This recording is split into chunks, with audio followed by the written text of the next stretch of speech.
चवंदा आहिनि त रोज़ रोज़ जे मरण खां बहितर आहे त माण्हू हिकिड़ो ई दफ़ो मरिजे। मां जेको कुझु ॿुधायां थो हक़ ऐं सच थो ॿुधायां। असां इहे वेंटिलेटर शिफ्ट करायासीं जामशोरो हैदराबाद। ही हेल्थ डिपार्टमेंट ही लम्स वारनि जा वेंटिलेटर कोन्हे कि तव्हां कीअं था खपायो। कर्नल शरीफ़ माण्हू आहे, इंतिहा लेवल जो शरीफ़ माण्हू आहे। साहिब जो ख़ासो ख़ासि सॼी दादू खे ख़बर आहे त जेके वेंटिलेटर्स पहुता आहिनि टोपी ड्रामे करे इहे मूंखे ख़बर आहे त किथां पहुता आहिनि। जेके इन्हनि जा वेंटिलेटर्स जा नंबर चेक कनि, आईडियूं नंबर चेक कनि। त मुंहिंजो नालो डॉक्टर गुलज़ार पंवर आहे। मां लम्स मां फाइस ग्रेजुएशन DPT कई 2014 में। उन खां पोइ मां ज़ियाउद्दीन मां जेको आहे सो डिग्री कई MS ऑर्थोपेडिक रिहेबिलिटेशन में कई आहे। उन खां पोइ मां ज़ेबस्ट कराची मां MSPH master of science in public health कई आहे। उन खां पोइ मां इस्लामाबाद कराची मां डिग्री कई आहे मेडिकल एंटामोलॉजी ऐं वेक्टर बॉर्न डिजीज़िस में डिप्लोमा कई आहे। हाईली क्वालिफाइड आहियां। इहे सभई डिग्रियूं मूं वटि मौजूदु आहिनि। उन खां पोइ वाहिद डॉक्टर आहे दादू जो, वाहिद माण्हू आहे डॉक्टर जंहिं 10 साल पूरा फ्री ऑफ कास्ट सर्विस ॾिनी आहे DHQ अस्पताल दादू में एज अ कंसल्टेंट फिजियोथेरापिस्ट। कुझु टाइम पहिरियां हॉस्पिटल जो जेको असांजो कर्नल रिटायर्ड फतेह टालपुर साहब जेको एडमिनिस्ट्रेटर हुयो DHQ हॉस्पिटल दादू में, जंहिं पंहिंजो जेको सेशन कोर्ट दादू में पंहिंजो बयानु ॾिनो वेंटिलेटर्स जे बारे में, जेको असां दादू वारनि जे लाइ रिज़ाइन करे हलियो वियो। फेसबुक ते मुंहिंजो नालो लिखियईं त डॉक्टर गुलज़ार खे वेंटिलेटर्स जे बारे में ॼाण आहे ऐं उनखे सभु ख़बर आहे। उन बारे में मूंखे काफ़ी माण्हुनि टेक कयो, काफ़ी माण्हू मूंसां राब्तो कयो, काफ़ी साफ़ी दोस्तनि में मूंसां राब्तो कयो, लेकिन कुझु मजबूरियुनि जे ख़ातिर आउं बयानु न ॾेई सघियुसि। लेकिन चवंदा आहिनि त रोज़ रोज़ जे मरण खां बहितर आहे त माण्हू हिकिड़ो ई दफ़ो मरिजे। त वेंटिलेटर्स जे बारे में जेका हक़ीक़त आहे उहा ई आउं कलमो भरे बिस्मिल्लाह रहमान रहीम ला इलाहा इल्लल्लाह मुहम्मद रसूलुल्लाह सल्लल्लाहु अलैहि वसल्लम आउं कलमो भरे ॻाल्हि थो कयां। जेकॾहिं को बि दोस्त मूंखे क़ुरान ॾींदो त आउं उन ते बि साक भरण जे लाइ बि तयारु आहियां। छो त क़ुरानी माण्हू कूड़ा माण्हू खणंदा आहिनि, पर जेकॾहिं को दोस्त मूंखे ॾींदो त आउं उन ते बि साक ॾियण जे लाइ तयारु आहियां। वेंटिलेटर मशीन जो छा चकर आहे? वेंटिलेटर पहिरियां त मशीन्स आहिनि छा? खुदारा is being a doctor, ventilator machine उहा आहे जेका असांजे आख़िरी स्टेज में असां वटि कमु ईंदी आहे। हथरादू साह खाईंदी आहे माण्हू खे। जॾहिं माण्हू अनकॉन्शियस को पेशेंट हूंदो आहे त असां उनखे जेको आहे सो आख़िरी स्टेज में वञी वेंटिलेटर ते शिफ्ट कंदा आहियूं। एॾी क़ीमती मशीन आहे जेका असांजी जान थी बचाए, जेका किरोना जे टाइम ते, हींअर न, किरोना जे टाइम ते डॉक्टर अब्दुल करीम मीरानी साहब सिविल सर्जन हुया। उन टाइम ते सिंध गवर्नमेंट हेल्थ डिपार्टमेंट जेका ॾिनियूं हुयूं DG ऑफिस खे, DG ऑफिस वारनि वरी जेको आहे सो डिस्ट्रीब्यूट कयूं पूरी सिंध में, जंहिंमें 14 वेंटिलेटर तइदाद में 14 वेंटिलेटर DHQ अस्पताल दादू खे मिलिया ऐं civil surgeon doctor Abdul Karim Mirani साहब उहे रिसीव कया। उन जी रिसीविंग मौजूदु आहे। उन खां पोइ जॾहिं हीअ असांजी हॉस्पिटल सिविल अस्पताल दादू MOU जे तहत लम्स वारनि खे मिली, लम्स वारनि अचे जेको आहे सो टेक ओवर कयो। त पोइ छा थियो जो हिकिड़े ॾींहुं मां बि उते हॉस्पिटल में हुयुसि। डॉक्टर अमजद साहब मूंखे घुरायो, जंहिं मूंखे चयो त ही मसइलो आहे, ही वेंटिलेटर्स आहिनि जेके शिफ्ट कराइणा आहिनि ॿाहिरि अस्पताल में, जेके शिफ्ट कराइणा आहिनि ॿाहिरि, जंहिंजी रिसीविंग मूं वटि मौजूदु आहे। जी रिसीविंग आहे जेका मूं वटि मौजूदु आहे। शिफ्ट कराइणा आहिनि ॿाहिरि अस्पताल में, पर हाणे पहिरियां मुंहिंजो हिकिड़ो कमु कर, कर्नल खां रिसीविंग वठी अचु। रिसीव किथां? सिविल अस्पताल खां न्यू DHQ हिनखे रिसीव कराइण, ऐं मां वरी कर्नल खां वञी रिसीविंग। कर्नल मुंहिंजे ट्रस्ट कंदो हुयो, एतबार कंदो हुयो। कर्नल शरीफ़ माण्हू आहे, इंतिहा लेवल जो शरीफ़ माण्हू आहे कर्नल साहब। मूंखे कर्नल साहब जी ईमानदारी ते कंहिं क़िस्म जो को बि शक कोन्हे। कर्नल साहब मूंखे इहा रिसीविंग ॾिनी जेका मूं वटि मौजूदु आहे, हींअर मौजूदु आहे। इहा कर्नल साहब जी रिसीविंग आहे वेंटिलेटर्स जी। मां उहे वेंटिलेटर्स असां शिफ्ट करायासीं किथे? न्यू DHQ अस्पताल दादू में। उते जो वियासीं। अमजद साहब मूंखे घुरायो त बाबा हाणे हीउ हिकिड़ो कमु आहे। छो त मां अमजद साहब जो ख़ासो ख़ासि सॼी दादू खे ख़बर आहे त उनजो ख़ासो ख़ासि दोस्त बि आहियां। कूड़ जेका हक़ीक़त आहे मां उहो सची ॿुधायां थो। अमजद साहब खे ख़बर आहे। मूंखे घुराई, चई तूं मुंहिंजो पर्सनल दोस्त बि आहीं, भाउ बि आहीं। मां हींअर बि तुंहिंजो पर्सनल दोस्त आहियां, भाउ। मुंहिंजी तोसां बि का ज़ाती अमजद साहब सां दुश्मनी कोन्हे, न वरी का मुंहिंजी ज़ाती दुश्मनी आहे कर्नल साहब सां, न वरी ॿिए कंहिं संगे आहे। मां जेको कुझु ॿुधायां थो हक़ ऐं सच थो ॿुधायां। हींअर मुंहिंजो इहो बयानु आहे, क़ुर ते मुंहिंजो इहो ई बयानु आहे। अमजद साहब मूंखे घुरायो, चई पंहिंजो को पर्सनल माण्हू, को दोस्त अहिड़ो जंहिं वटि गाॾी हुजे ऐं उहो माण्हू हथु कर जेको तुंहिंजो पंहिंजो हुजे।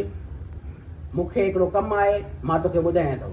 ठीकु आहे सर, मां हुन ड्राइवर सां उहो ड्राइवर बि मौजूदु आहे, गवाही तौरु मां हुनखे घुराईंदुसि, उहो ड्राइवर मौजूदु आहे जेको वेंटिलेटर खणी वियो आहे DHQ खां। उन ड्राइवर सां मां राब्तो कयो, उन चयो बिल्कुलु मां खणी वेंदुसि, उहो ड्राइवर मौजूदु आहे। जॾहिं उहे वेंटिलेटर्स DHQ अस्पताल में वियासीं, उहे उते ख़बर पई त डॉक्टर अमजद साहब मूंखे चयो त बाबा ही वेंटिलेटर्स असांखे हैदराबाद पहुचाइणा आहिनि। त मां साईं खां सवाल कयो त साईं इहे हैदराबाद भला छो, नवां वेंटिलेटर आहिनि, अनटच वेंटिलेटर, इहे त हिते असांजे ICU जे लाइ रिसीविंग में लिखियो पियो आहे DHQ ICU में रखणा आहिनि, असां इहे हैदराबाद छो मोकिलियूं? त साईं मूंखे चयो त इन में थोरो मसइलो आहे, बायोमेडिकल इंजीनियरिंग खे सेट कंदो ऐं उन खां पोइ जेको आहे सो वरी इहे वापसि ईंदा। MA साहब आहे, उनजो हुकुम आहे, ठीकु आहे।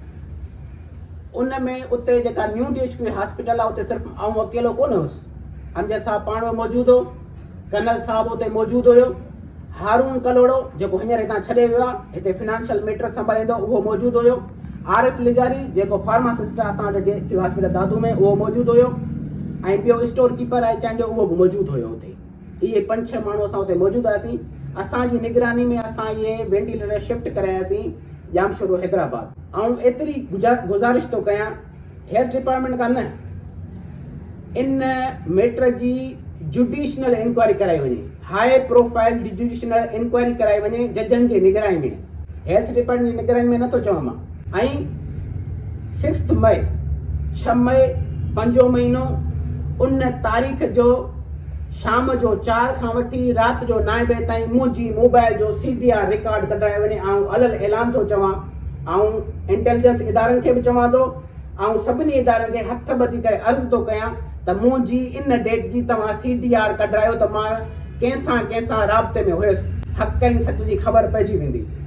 छो त लम्स जा जेके ऑफिशियल्स हुया, जेके मूंसां राब्ते में हुया फ़ोन ते, जेके मूंसां मुसलसल राब्ते में रहिया त वेंटिलेटर हिते रखराइणा आहिनि, हिते पहुचणा आहिनि, उनजी रिकॉर्डिंग अची। ही वेंटिलेटर खुदारा दादू जी आवाम जा आहिनि, ही ग़रीबनि जा वेंटिलेटर आहिनि। हिन वेंटिलेटर जी प्राइवेट हॉस्पिटल में हिकु राति जी फीस 1.5 लख 2 लख रुपया आहे।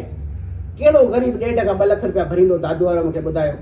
जॾहिं त ही हेल्थ डिपार्टमेंट ही लम्स वारनि जा वेंटिलेटर कोन्हे, तव्हां कीअं था खपायो? जुडिशनल इंक्वायरी जो मुतालबो थो कयां, जंहिंमें हिन सभिनी माण्हुनि खे इन्वॉल्व कयो वञे, सिर्फ़ु 1-2 न, इहे सभई माण्हू हिन में हुजनि। जेके दोस्त तनक़ीद पिया कनि कुझु नौकरियुनि जे चकर में, कुझु जी मजबूरी आहे, मां तव्हांजी मजबूरी सम्झां थो मुंहिंजा भाउ, कंहिंजी नौकिरी आहे, कंहिंखे 6 महीननि जो कॉन्ट्रेक्ट आहे, भले तव्हां वंगारू वहो, पर हिकिड़े ॾींहुं तव्हांखे मरणो ज़रूरु आहे। इहो तव्हां यादि रखिजो, क़बर में तव्हांखे ज़रूरु वञिणो आहे ऐं उते क़बर में तव्हांखां हिसाब किताब ज़रूरु थियो। हिते दुनिया में तव्हां ख़ुशि हूंदो, तव्हांखे लग्ज़रियूं गाॾियूं हूंदियूं, बंगला हूंदा, मां मिसकिन माण्हू आहियां, मां ग़रीब माण्हू, मां तव्हां सां नथो पहुची सघां। मां हींअर बि ॿाहूं ॿधी तव्हांखे अर्ज़ु थो कयां, मां तव्हां सां नथो पहुची सघां, मुंहिंजी एतिरी हैसियत कोन्हे का। ख़ुदारा मुंहिंजी जान छॾियो, मूंखे टारगेट करणु बंदि कयो, मूंखे ब्लैकमेल करणु बंदि कयो, मूंखे धमकियूं ॾियणु बंदि कयो। जेके तव्हां मूंखे धमकियूं ॾियो था, जेको तव्हां मूंखे ब्लैकमेल कयो था, इहे महिरबानी करे, मां मिसकिन माण्हू, मूंखे इहे धमकियूं न ॾियो। बाक़ी जेके मूंखे धमकियूं ॾियनि था, ऐं जेको आहे सो SP साहब खे चवां थो त मुंहिंजी प्रोटेक्शन कयो। दादू जे बहादुर वकीलनि खे मां अर्ज़ु कयां थो त महिरबानी करे मुंहिंजी प्रोटेक्शन कयो।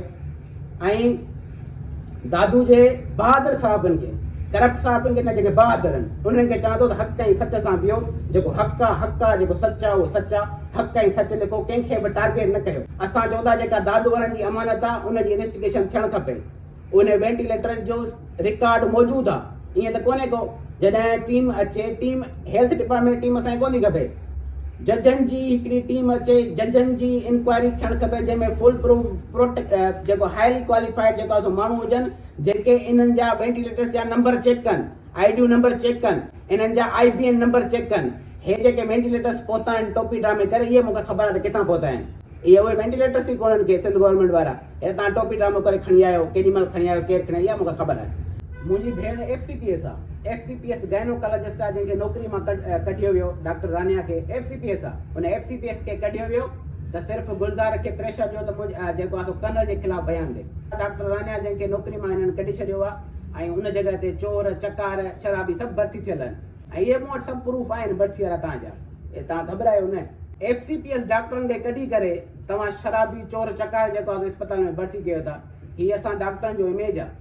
मुंहिंजे करे अदनान सोलंकी खे टारगेट कयो थो वञे।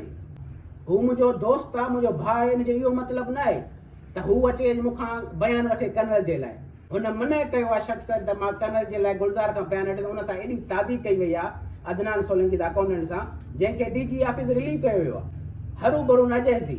वरी हुनखे हाणे नोटिस ॾिना, हुनजी घरवारी खे नौकिरी मां कढियो वियो, हुनजे भाइरनि खे नौकिरी मां कढियो वियो आहे। हाणे वरी हुनखे घर जे लाइ नोटिस मिलियो आहे घर ख़ाली कयो। यार दादू में एॾी अंधेर न गिरी आहे छा जो तव्हां पर्सनल माण्हुनि खे टारगेट था कयो? ख़ुदा रा ईअं न कयो, पर्सनल माण्हुनि खे टारगेट न कयो। जेको हक़ ई सचा, महिरबानी करे उहो ई हक़ ई सचा। मेन आहे साईं असल में अस्पताल में माफ़िया ग्रुप बंदी। डॉक्टर रऊफ़ जमाली FCPS आहे, जेको अॼु बि अस्पताल में अचण जे लाइ तयारु आहे, लेकिन हुनखे टारगेट करे हुनखे कढाए वियो। डॉक्टर मेराना लाशारी FCPS आहे, उनखे टारगेट करे कढाए वियो। उनखां अलावा असां वटि डॉक्टर जो आयो हुयो FCPS, उनखे टारगेट करे कढाए वियो। डॉक्टर ज़मीर साहब कमरानी साहब FCPS आहे, उनखे टारगेट करे कढाए वियो। सिर्फ़ु हिते असां वटि इहो आहे त असांखे FCPS डॉक्टर न खपनि दादू वारनि खे, असांखे चोर चकार खपनि, जेके चोरी कनि चकारी कनि उहे असां भर्ती कंदासीं। उहे असांखे FCPS जी ज़रूरत न आहे। त उन इहो हिकिड़ो रीज़न